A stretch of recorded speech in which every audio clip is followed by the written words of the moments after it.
جہاں آپ تمام مومنات کو دعاؤں میں یاد رکھ رہے ہیں، ایک مومن مخصوص نے اپنی والدہ کی صحت سلامتی کے لیے دعا کے لیے کہا ہے: الہی بحق مریض کربلا علیہ السلام، یا من اسمہ دوا و ذکرہ شفا، یا شافی یا کافی، وَإِذَا مَرِضْتُ فَهُوَ يَشْفِينِ وَنُنَزِّلُ مِنَ الْقُرْآنِ مَا هُوَ شِفَاءٌ وَرَحْمَةٌ لِلْمُؤْمِنِينَ الہی بحق زہرا و ابیہا و بعلہا و بنیہا والسر المستودع فیہا، خدا بندہ مادر سید منظر عباس نقوی کو صحت و سلامتی عطا فرما، حسنین شریفین کی والدہ کے صدقے ان کی والدہ کو طول عمر عطا فرما،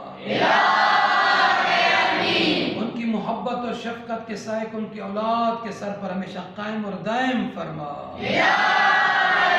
خدا بندہ انہیں ہر قسم کی امراض سے، داخل خارجی ظاہری باطنی امراض سے شفاء کامل، شفاء عاجل عطا فرما،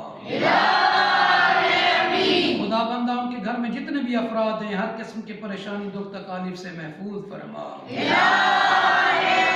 منظر عباس نقوی صاحب کو اور ان کے جتنے بھی اہل و عیال ہیں سب کو طولانی عمر عطا فرما،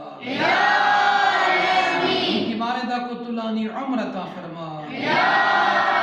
برحمتک یا ارحم الراحمین۔ مادر سید منظر عباس نقوی کی سلامتی کے لیے، شفا کے لیے اور ان کی جو حاجت ہے ان حاجات کی قبولیت کے لیے یا زبان کر باواز بلند تر صلوات